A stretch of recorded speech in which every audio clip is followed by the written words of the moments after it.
ہمارے چینل میں خوش آمدید۔ یہ کہانی ایان کی ہے، ایک ایسے لڑکے کی جس نے دوستوں کے چیلنج کو ایکسیپٹ کر کے صرف ایک رات کے لیے بنگلے میں داخل ہوا، مگر اس ایک رات نے اس کی پوری زندگی کو ہمیشہ کے لیے بدل دیا۔ کہانی شروع کرنے سے پہلے اگر آپ ہمارے چینل میں نئے ہیں تو چینل کو سبسکرائب کریں، بیل آئیکن پریس کیجئے، کہانی پورا سنیے گا اور اگر کہانی پسند آئے تو لائک اور شیئر کرنا مت بھولیے گا۔ تو چلے کہانی شروع کرتے ہیں۔ میرا نام ایان ہے۔ میں ایک عام سا انسان ہوں، نہ کوئی بہت بہادر نہ ہی بہت کمزور۔ زندگی مجھے سادگی سے جینا سکھا چکی ہے۔ تنہا لمحات میں اکثر خود سے سوال کرتا ہوں، میں کون ہوں؟ اس سوال کا جواب شاید اس رات ملا جب میں ایک ایسے بنگلے میں داخل ہوا جہاں صرف خوف بستا تھا۔ میری طبیعت میں تجسس بہت ہے۔ جب لوگ کسی جگہ کو منحوس کہتے ہیں، میرا دل کرتا ہے وہاں جا کر حقیقت جانوں۔ شاید اسی وجہ سے میں اکثر ایسی جگہوں پر چلا جاتا ہوں جہاں دوسروں کے قدم کانپتے ہیں۔ میں کتابیں پڑھتا ہوں، خاص طور پر پراسرار اور روحانی موضوعات پر۔ دعا اور ذکر سے میرا تعلق بچپن سے ہے، لیکن زندگی کی رفتار نے اس تعلق کو کبھی دھندلا بھی دیا۔ مگر اس رات، اس آسیبی بنگلے میں جو کچھ ہوا، اس نے مجھے بدل کر رکھ دیا۔ میں نے کبھی کسی سے دشمنی نہیں رکھی، لیکن میں اپنے خوف کو چیلنج ضرور کرتا ہوں۔ اسی چیلنج نے مجھے اس ایک رات بنگلے کی دہلیز پر لا کھڑا کیا، جہاں میں نے نہ صرف اپنے خوف کا سامنا کیا، بلکہ ایک ایسے راز سے پردہ اٹھایا جو میری سوچ سے بہت دور تھا۔ یہ سب اس دن شروع ہوا جب میرے قریبی دوست فرحان نے اچانک ایک چیلنج دے ڈالا۔ ہم سب دوست ایک کیفے میں بیٹھے ہنسی مذاق کر رہے تھے کہ باتیں مڑتے مڑتے خوفناک واقعات اور آسیبی جگہوں تک جا پہنچی۔ ہر کوئی اپنی سنی سنائی کہانیاں سنانے لگا۔ اسی دوران فرحان نے معنی خیز مسکراہٹ کے ساتھ کہا، اگر واقعی تم اتنے دلیر ہو تو ایک رات اس حویلی میں گزار کر دکھاؤ جو شہر سے باہر واقع ہے، وہی پرانی سنسان حویلی۔ میں نے چونک کر پوچھا، کون سی حویلی؟ وہ بولا، وہی جسے لوگ آسیب زدہ کہتے ہیں، جہاں رات کو روشنی دکھائی دیتی ہے مگر کوئی اندر نہیں ہوتا، جس کے دروازے خود بخود کھلتے بند ہوتے ہیں۔ محفل میں خاموشی چھا گئی۔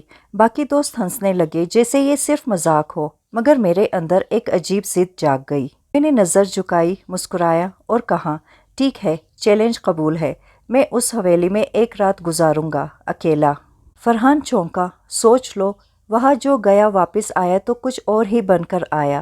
میں نے کندھے اچکائے، بس ایک رات ہے، بھوت اگر ہے تو دیکھ لیں گے۔ مجھے نہیں معلوم تھا کہ یہ ایک رات صرف رات نہیں ہوگی، وہ میرے اندر کے یقین، ایمان اور خوف کا امتحان بننے والی تھی۔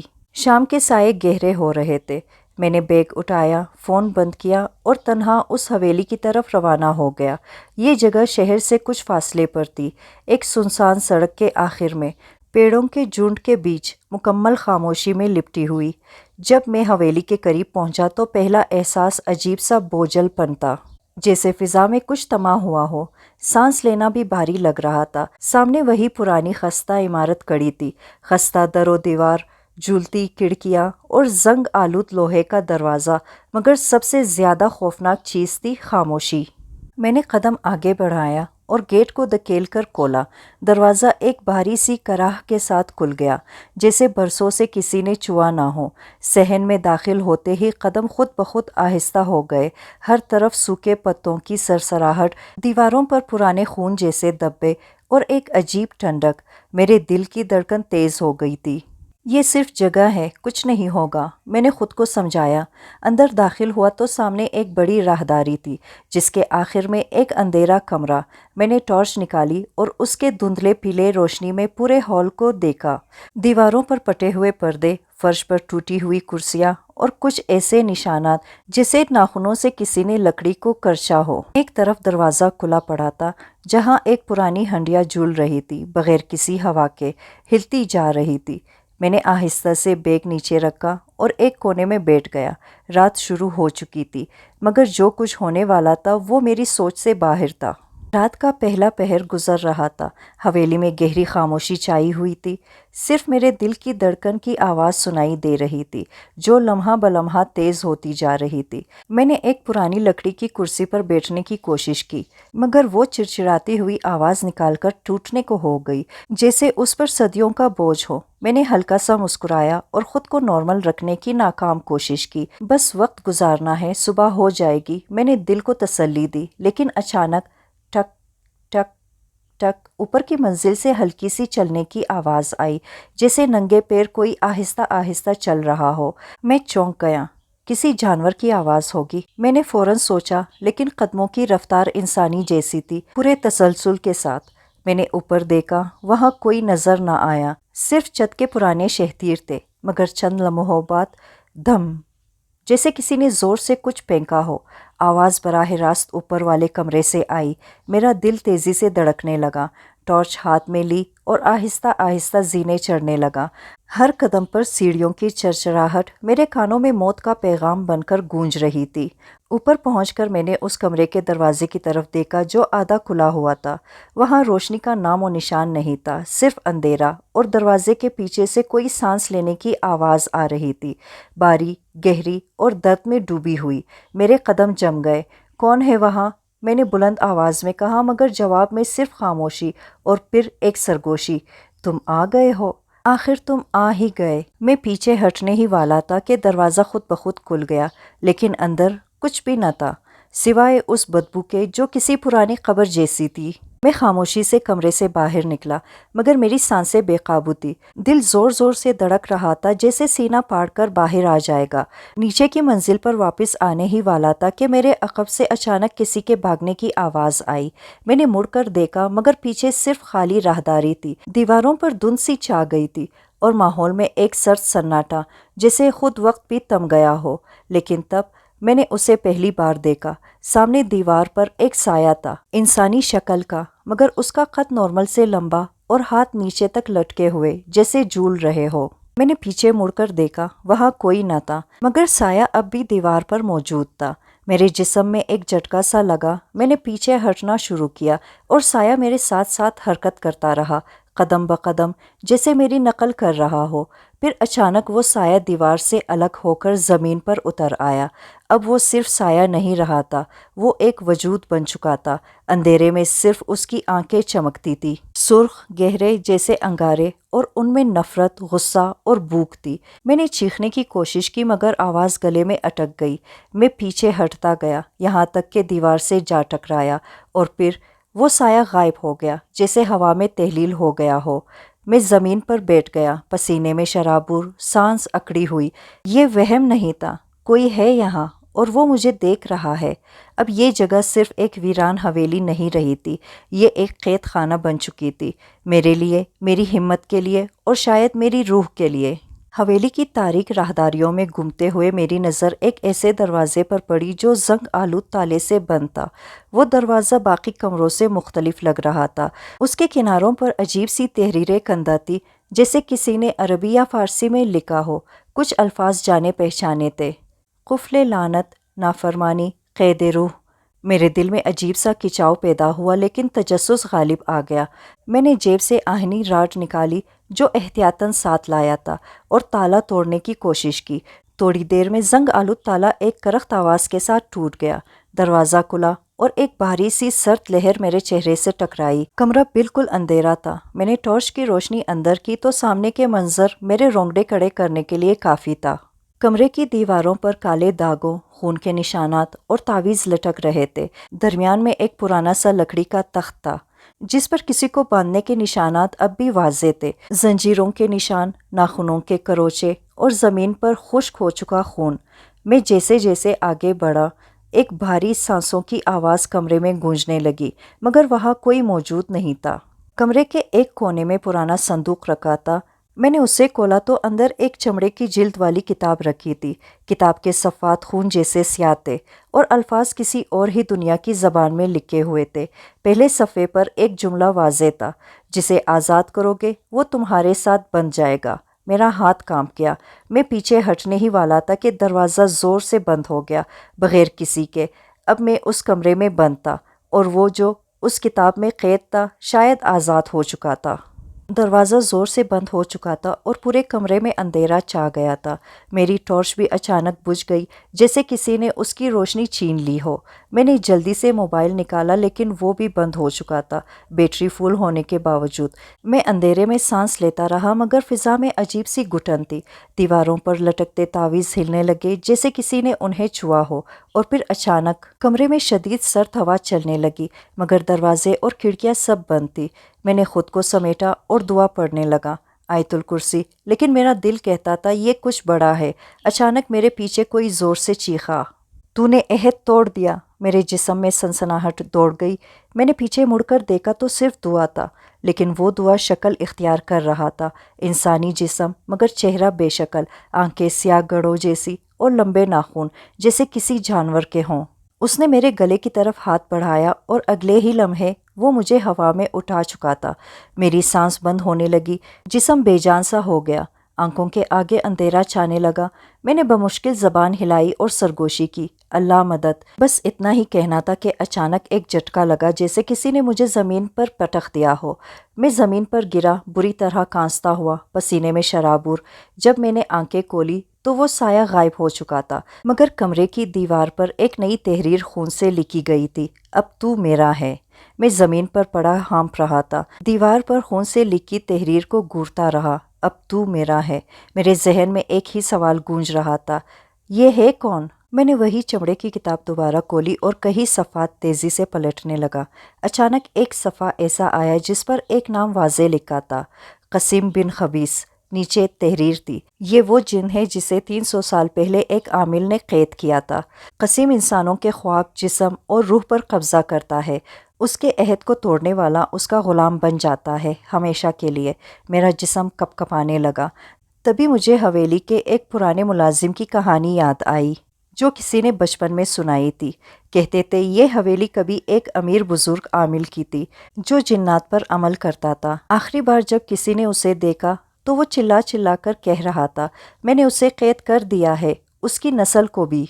پھر وہ اچانک غائب ہو گیا اور حویلی بند کر دی گئی۔ تو کیا قاسم واقعی قید تھا اور کیا میں نے اسے آزاد کر دیا ہے؟ اس لمحے کمرے کی دیواروں سے سرگوشیاں ابھرنے لگی، قاسم، قاسم، قاسم۔ مجھے محسوس ہونے لگا جیسے کوئی میرے کان کے اندر سانس لے رہا ہو۔ میری پشت پر ایک ٹھنڈی انگلی رنگتی چلی گئی۔ میں نے مڑ کر دیکھا، کچھ نہیں، لیکن اندر کی آواز کہہ رہی تھی، وہ جاگ چکا ہے اور تم اس کے نشان زدہ ہو۔ اب یہ صرف حویلی کی رات نہیں تھی، اب میں ایک دائرے میں آ چکا تھا، قاسم کے دائرے میں۔ میں اب جان چکا تھا کہ جو کچھ ہو رہا ہے وہ صرف ڈراؤنا خواب نہیں بلکہ ایک روحانی قید ہے۔ قاسم کی موجودگی اب میرے ہر لمحے میں تھی، میری سانسوں میں، میرے سائے میں، حتیٰ کہ میرے خیالوں میں بھی۔ میں جہاں جاتا کوئی نہ کوئی سایہ میرے ساتھ ہلتا۔ میرے دل میں یہ خوف بیٹھ چکا تھا کہ اب میں یہاں سے بچ کر کبھی نکل نہ پاؤں گا۔ لیکن اسی خوف کے بیچ ایک کونے میں رکھی پرانی کتاب کا صفحہ ہلنے لگا خود بخود۔ میں گھبرا کر پیچھے ہٹا مگر جب وہ صفحہ مکمل کھل گیا تو اس پر ایک دعا درج تھی، یا حافظ، یا نور، یا اللہ، جس پر یہ سایہ قید ہو اسے تیرے نام کی پناہ۔ قدرت سے بڑی کوئی زنجیر نہیں، تو چاہے تو قید بھی آزادی بن جائے۔ یہ الفاظ پڑھ کر میرے دل میں پہلی بار گرمائش سی محسوس ہوئی، جیسے روشنی اندھیرے کو چیرتی جا رہی ہو۔ میں نے لرزتی آواز میں ان الفاظ کو بلند آواز میں پڑھا۔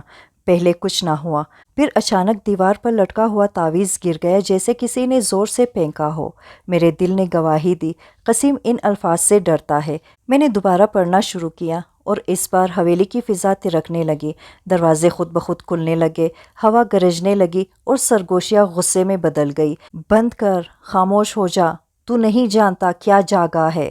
مگر میں اب خاموش نہیں ہونا چاہتا تھا، اب میں لڑنا چاہتا تھا۔ میں جان چکا تھا نجات ممکن ہے، اور اس رات پہلی بار میں نے خود کو مکمل بے بس محسوس نہیں کیا بلکہ کسی اور کی مدد کی طرف بڑھتا ہوا پایا جو اندیکھی قوتوں سے بھی بڑا ہے۔ رات کے پچھلے پہر حویلی کی دیواریں کانپنے لگی، ہوا میں بجلی سی گونج رہی تھی۔ میں مسلسل وہ دعا پڑھتا رہا جو پرانی کتاب میں لکھی تھی، یا حافظ، یا نور، یا اللہ۔ لیکن جیسے ہی میں نے الفاظ دہرائے فضا میں عجیب سی چیخیں گونجنے لگی، انسانی نہیں مگر بہت گہری، کرپناک اور جلتے وجود کی۔ اچانک کمرے کی چھت سے کالے دھوئے کا طوفان نیچے اترا، اور قسیم میرے سامنے آ گیا۔ اب وہ صرف سایہ نہیں تھا بلکہ مکمل دہکتا ہوا جناتی وجود، چہرہ دھواں، آنکھیں شعلے اور آواز گونجدار۔ تو نے عہد توڑا، تو نے مجھے جگایا، اب تو میرے ساتھ جائے گا، قید سے قید تک۔ میرے قدم لڑکھڑا گئے، زبان بند ہو گئی، دل جیسے رک گیا ہو۔ قسیم آہستہ آہستہ میری طرف بڑھنے لگا، اس کا ہر قدم زمین کو جھنجھوڑ رہا تھا۔ میں نے کتاب کو سینے سے لگایا اور کانپتی آواز میں پھر وہ الفاظ دہرائے، یا حافظ، یا نور، یا اللہ۔ اچانک روشنی کی ایک کرن کمرے کے کونے سے نکلی، جیسے چھت میں کہیں سے چاندنی چن کر اندر آئی ہو۔ وہ روشنی قسیم پر پڑی اور وہ چیخنے لگا، یہ روشنی، یہ مجھے جلاتی ہے۔ اب مجھے یقین ہو چکا تھا، اس دنیا کا اندھیرا اللہ کے نور کا مقابلہ نہیں کر سکتا۔ میں نے بلند آواز میں سورہ فلق اور سورہ ناس پڑھنی شروع کی۔ قسیم تڑپنے لگا، دہاڑے مارنے لگا، تو مجھے برباد کر رہا ہے، مگر میں رکا نہیں۔ اب میرے جسم کے گرد ایک روشن دائرہ بنتا جا رہا تھا، دعا کا، ایمان کا، حفاظت کا۔ قسیم پیچھے ہٹتا گیا، پھر وہ کمرے کے ایک کونے میں دعا بن کر لپٹا اور ایک آخری چیخ مار کر غائب ہو گیا۔ خاموشی چھا گئی، حویلی ہنوز تاریک تھی، لیکن میری روح میں روشنی آ چکی تھی۔ قسیم کی چیخیں فضا میں گونجتی گئی اور پھر ایک دم خاموشی چھا گئی، گہری بوجھل خاموشی۔ میری سانسیں اکڑی ہوئی تھی، کپڑے پسینے سے تر اور دل خوف و حیرت کے درمیان ڈولتا ہوا۔ مگر پھر اچانک کمرے کی دیوار پر جو پرانی زنگ آلود گھڑی ٹکی تھی وہ چلنے لگی، ٹک ٹک ٹک۔ یہ پہلا نشان تھا کہ وقت دوبارہ چل پڑا تھا، جیسے کسی نے روکا ہوا لمحہ آزاد کر دیا ہو۔ میں نے ارد گرد دیکھا، وہی تعویذ جو پہلے سیاہ ہو چکے تھے اب مدھم نیلے رنگ میں بدلنے لگے، کتاب جس کے صفحے اندھیرے میں ڈوبے ہوئے تھے اب روشنائی سے چمکنے لگے۔ ایک نیا صفحہ سامنے آیا، جب تو قید کو پہچان لے اور روشنی کو قبول کر لے تو دروازہ خود بخود ظاہر ہوگا۔ میں نے کتاب بند کی اور کمرے کی دیواروں کو غور سے دیکھنا شروع کیا۔ پھر اچانک دیوار کے ایک کونے میں جس پر ایک آئینہ لٹکا تھا وہ آئینہ ہلنے لگا۔ میں اس کے قریب گیا اور جیسے ہی اس پر ہاتھ رکھا آئینہ دھندلا پڑا اور ایک دروازے کی شبیہ ظاہر ہونے لگی، ایک روشنی کی لکیر جو آہستہ آہستہ پھیل کر ایک دروازہ بن گئی۔ میرے قدم لرزتے ہوئے آگے بڑھے، دل میں ایک ہی سوال تھا، کیا واقعی یہ نجات ہے یا قسیم کا نیا فریب؟ لیکن اس بار میرے دل نے کہا، یہ وہ دروازہ ہے جو صرف دعا اور سچائی سے کھلتا ہے۔ میں نے ہمت کی اور دروازہ کھول دیا۔ دروازے کے اس پار سے ایک ٹھنڈی ہوا، پرسکون روشنی اور حویلی سے باہر کا صحن دکھائی دیا۔ میں تھوڑی دیر حیران کھڑا رہا، پھر قدم باہر رکھ دیا۔ 3 لفظ میرے لبوں پر تھے، الحمدللہ، نجات۔ میں جیسے ہی حویلی کے دروازے سے باہر نکلا، رات کی ٹھنڈی ہوا نے میرے چہرے کو چھوا، وہ ہوا جو زندہ انسانوں کے لیے ہوتی ہے۔ میرے قدم زمین پر تھے، مگر دل میں ابھی تک حویلی کی گہرائیوں میں کہیں پھنسا ہوا تھا۔ میں نے پلٹ کر پیچھے دیکھا، حویلی وہی تھی، خاموش، ویران، اور جیسے کچھ ہوا ہی نہ ہو۔ میں نے دروازہ بند کیا اور آہستہ آہستہ میں گیٹ کی طرف بڑھنے لگا۔ جیسے ہی میں نے وہ گیٹ پار کیا، میرا موبائل فون خود بخود آن ہو گیا۔ اسکرین پر ایک پیغام تھا، 12 گھنٹے گزر چکے۔ جب میں نے وقت دیکھا، صبح کے 5 بج رہے تھے۔ میں نے جلدی سے اپنے دوست کو کال کی جس نے یہ چیلنج دیا تھا۔ وہ حیرت سے بولا، یار تو پاگل ہے، ہم تو سمجھے تھے تو بھاگ گیا، ہم نے تو دروازے پر تیرا نام لکھا دیکھا۔ نام؟ میں نے حیرانی سے پوچھا۔ ہاں، حویلی کے اندرونی دروازے پر خون سے لکھا تھا، یہ اب اس کا ہے جو قسیم کا ہو چکا۔ میرے ہاتھ کانپنے لگے۔ میں تو گھر واپس آ گیا، مگر کئی دن تک آئینے میں دیکھتے وقت مجھے اپنی آنکھوں میں کچھ الگ نظر آتا، کبھی سایہ، کبھی دھند، اور کبھی ایسا لگتا جیسے کوئی اندر سے جھانک رہا ہو۔ کبھی کبھار نیند میں مجھے قسیم کی آواز سنائی دیتی، تو بچ گیا، لیکن نشان باقی ہے۔ میں روز وضو کر کے سوتا، روز آیات پڑھتا، اور پھر بھی رات کے آخری پہر ایک سرد سایہ میرے کمرے میں پھرتا رہتا۔ نجات مل چکی تھی، لیکن اس ایک رات نے مجھے ہمیشہ کے لیے بدل دیا تھا۔ کئی دن گزر گئے تھے، مگر وہ سرد سایہ میرا پیچھا نہیں چھوڑتا تھا۔ میرے خواب، میری تنہائیاں، حتیٰ کہ میری خاموشی بھی اب قسیم کی سرگوشیوں سے آلودہ ہو چکی تھی۔ میرے گھر کے آئینے میں کئی بار مجھے اپنی پشت پر ایک دھندلا وجود دکھائی دیتا جو پلک جھپکتے غائب ہو جاتا۔ میں نے عالموں، عاملوں اور بزرگان دین سے رابطہ کیا، ہر کوئی یہی کہتا، نجات تبھی مکمل ہوگی جب وہ نشان مٹایا جائے جو اس نے تم پر چھوڑا ہے۔ میں نے پوچھا وہ نشان کہاں ہے؟ ایک بزرگ نے کہا قسیم تمہیں قید نہیں کر سکا لیکن اس نے تمہارے وجود پر اپنی شناخت چھوڑ دی ہے۔ یہ نشان روح پر ہے، جسم پر نہیں۔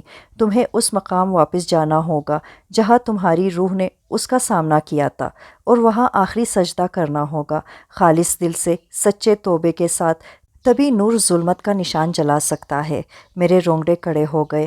مجھے دوبارہ اس حویلی میں جانا تھا، لیکن اب یہ خوف سے نہیں، ایمان کے ساتھ تھا۔ میں نے تیاری کی، ساتھ قرآن پاک، عطر، پاکیزہ پانی اور نیت لی۔ اس بار میں واپس جا رہا ہوں، ہمیشہ کے لیے آزاد ہونے۔ جب میں رات گئے حویلی کے دروازے پر پہنچا، ہوا بالکل خاموش تھی، جیسے وہ بھی میرا فیصلہ سن رہی ہو۔ دروازہ جو کبھی خود بخود کھلتا تھا اب سخت بند تھا۔ میں نے دعا پڑھی، ہاتھ رکھا، اور وہ دروازہ آہستہ آہستہ کھل گیا۔ میں اسی کمرے واپس آیا جہاں قسیم سے میرا سامنا ہوا تھا۔ یہی وہ جگہ تھی، یہی وہ لمحہ۔ میں نے جائے نماز بچھائی اور پہلی بار اس جگہ سجدہ کیا جہاں اندھیرے نے مجھے چھوا تھا۔ اے میرے رب، تو نور ہے، تو نے مجھے بچایا، مگر اب میں وہ بوجھ ہٹانا چاہتا ہوں جو میرے دل پر تیرے سوا کسی اور کا ہے۔ مجھے پاک کر دے ہمیشہ کے لیے۔ جب میں نے سجدہ مکمل کیا میری آنکھوں سے آنسو بہہ نکلے، کمرہ ہلکا سا لرزا اور جیسے کسی نے دھیرے سے سرگوشی کی۔ یہ نشان اب مٹا دیا گیا ہے۔ میں نے آنکھیں کھولی۔ کمرے کی دیوار پر جو سیاہی پھیلی تھی وہ اب روشنی میں بدل رہی تھی، اور وہ آئینہ جس میں سایہ نظر آتا تھا اب صاف ہو چکا تھا۔ اس آخری سجدے کے بعد جب میں حویلی سے باہر نکلا، رات کی تاریکی میں ایک عجیب سی روشنی میرے ساتھ چل رہی تھی۔